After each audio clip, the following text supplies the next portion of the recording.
সুখের সময়টা যেন লম্বা হলো না ব্রাজিল ভক্তদের জন্য। কদিন আগেই কার্লো আনচেলত্তিকে নিজেদের কোচ ঘোষণা করে সুদিনের আভাস দিয়েছিল 5 বারের বিশ্ব চ্যাম্পিয়নরা।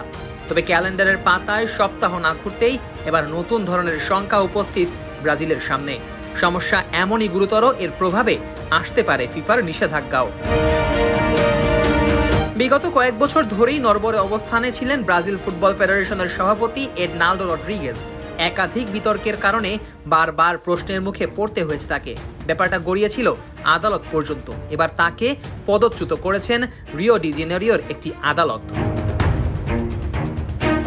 একই সঙ্গে সহসভাপতি ফার্নান্দো সার্নেকে অন্তর্বর্তীকালীন সভাপতি করে দ্রুত সময়ের মধ্যে সিবিএফ এর নতুন নির্বাচনের আদেশ দেওয়া হয়েছে।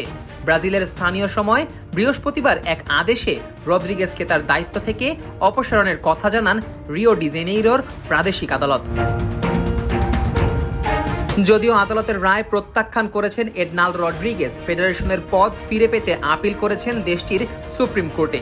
সিবিএফ এর এই সভাপতিকে এমন সময় সরিয়ে দেওয়া হলো যার মাত্র 3 দিন আগে তিনি জাতীয় দলের নতুন কোচ কার্লো আনচেলত্তিকে নিয়ে আনুষ্ঠানিক ঘোষণা দিয়েছেন।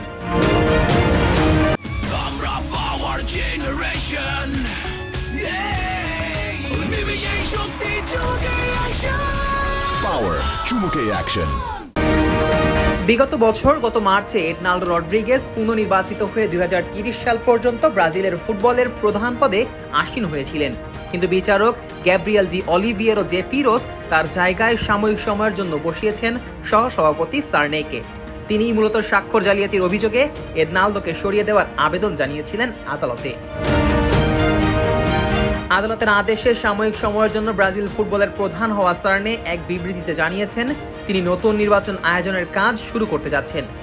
সিবিএফ এর সরকার কমিটিতে দীর্ঘ সময় ধরেই সহসভাপতি পদে আছেন সার্নে। নতুন করে সভাপতি পদে দায়িত্ব পেলেও সব ধরনের ক্রীড়া কার্যক্রম ও চুক্তি বহাল থাকবে বলে তিনি জানিয়েছেন।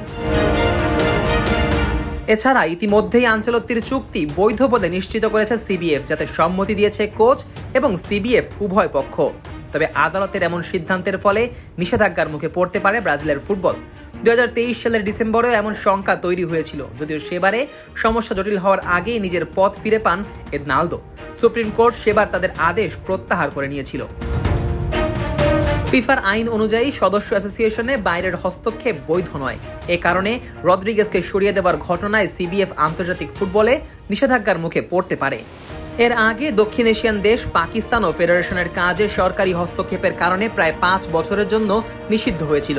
ব্রাজিল ফেডারেশন এবং সুপ্রিম কোর্ট নিজেদের মাঝে সমন্বয় করতে না পারলে এই দশা হতে পারে 5 বারের বিশ্ব চ্যাম্পিয়নদের জন্যও। Nazmus Sakib, on field.